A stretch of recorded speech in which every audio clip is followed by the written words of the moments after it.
Salut à toi, petit internaute qui s'est perdu sur YouTube, et bienvenue à ce nouvel et dernier épisode du premier marathon spécial Noël de Cinéphile Critique. Pour choisir notre film du jour, j'ai décidé de prendre un film fantastique et plus ou moins en rapport avec Noël, car il s'agit du thème principal de l'histoire dans un univers complètement différent. Oh ça oui, car il s'agit de la fête de Noël dans l'univers gothique de Tim Burton. Et au final, qu'est-ce que ça donne? Nous allons voir ça tout de suite. C'est donc parti pour The Nightmare Before Christmas, plus connu sous le titre de L'étrange Noël de Mr. Jack en VF.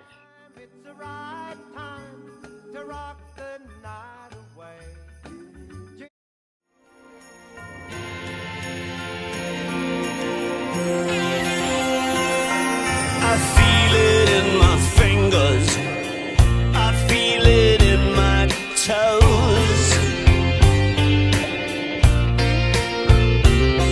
Christmas is all around me, and so the feeling grows. It's written in the wind, it's everywhere I go.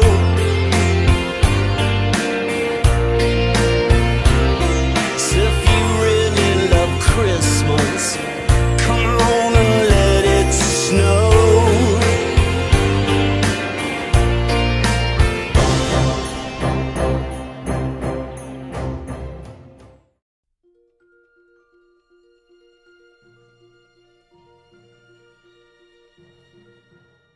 Lassé de préparer toujours la même fête tous les ans, l'épouvantail Jack Skellington, surnommé The Pumpkin King dans la ville d'Halloween, décide de partir en dehors de cette dernière. Sa curiosité l'attire vers un arbre symbolisé d'un sapin coloré, le menant ainsi dans la ville de Noël qui l'émerveillera au point de lui donner envie d'organiser lui-même la fête de Noël. Mais malheureusement, un épouvantail qui offre des cadeaux défend toute la tradition, et les vivants ne manqueront pas de lui faire remarquer ce petit détail.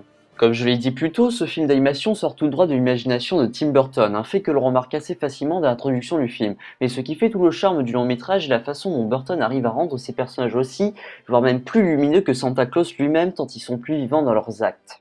Malgré l'esthétique ténébreux de leur univers dont la mise en scène arrive à en extraire la beauté, ce contraste est vraiment impressionnant car il rend le film accessible à la fois pour Halloween mais aussi pour Noël, qui, on le sait tous, sont deux fêtes très différentes, mais à part les couleurs propres des deux univers, qui sont l'exemple parfait de cette différence, l'esprit de Noël est tout aussi puissant dans le monde des morts et c'est ça qui compte le plus. Les péripéties sont dynamiques et bien en raccord avec la splendeur de l'histoire et des chansons toutes écrites, composées et même chantées par Danny Elfman. Tout ce que l'on reconnaît de l'univers de Burton est puissamment illustré dans ce film, soit la poésie de ses répliques et de ses dialogues, mais aussi le côté barré des différentes situations des personnages. Ouais, ça fait pas l'ombre d'un doute, ce scénario est bel et bien du Made in Burton.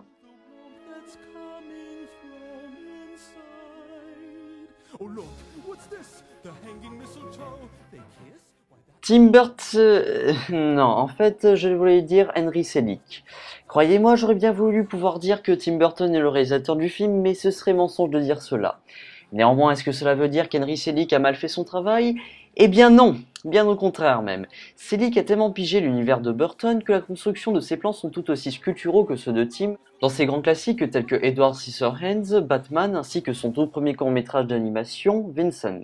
L'esthétique qu'Henry utilise est également un bon point de sa mise en scène et qui se rapproche aussi de celle de Burton. Les deux ont une imagerie différente juste à un détail près. En effet, là où notre cher Timothy offre des couleurs plus froides quand il s'agit de mettre en scène une atmosphère sombre, Henry Selick donne également du noir comme couleur dominante, mais avec toujours un élément dont la couleur est plus chaude. Il sait diversifier ces deux types de couleurs. Cela rend donc sa mise en scène plus originale que l'on pense. Mais bref, Henry Selick n'a rien raté du tout, c'est le moindre qu'on puisse dire. L'animation est très clairement son credo et ce n'est pas Coraline qui me dira le contraire.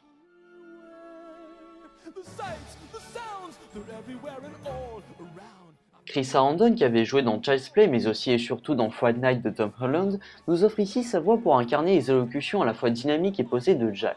Et comme dit plus tôt, Danny Elfman donne sa voix pour les chansons dont celle de Jack. Les deux acteurs réussissent à créer ce qui fait le charme du personnage, un caractère cynique qu'il possède malgré lui et parfois même barré. Les autres acteurs plus ou moins connus tels que Catherine O'Hara, qui avait joué dans Home Alone, Edward Avery, William Hickey, Ken Page et j'en passe donnent tous une vie, une véritable présence à leur personnage. Oui, vocalement le film est parfait, les acteurs ont su donner ce qu'il faut pour nous plaire.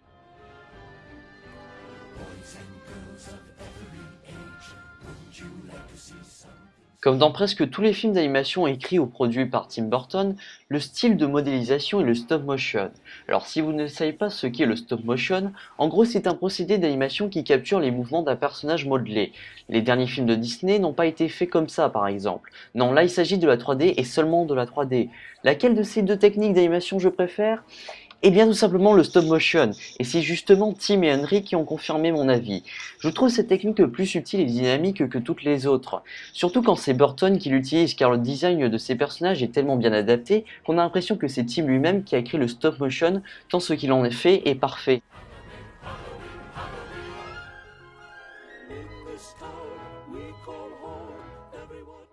Ce classique de la collaboration Burton-Selick est une véritable perle de l'animation. Le talent esthétique de la mise en scène de Selick, mélangé avec ça les sublimes métaphores prenant vie au bout du crayon de Burton, The Nightmare Before Christmas est un chef-d'œuvre qui arrivera très certainement à vous séduire. 20 sur 20. Ouais, c'est la note d'excellence que je donne à notre film du jour. Je pense être juste avec moi-même. Donc voilà mes frères et sœurs cinéphiles, le premier marathon spécial Noël de Cinéphile Critique touche à sa fin. S'il vous a plu, ne vous en faites pas, le deuxième arrivera l'année prochaine. En attendant, vous pouvez revenir pour mes prochaines vidéos ainsi que me proposer des films à critiquer dans les commentaires si tel est votre souhait. Sur ce, joyeux Noël chers amis.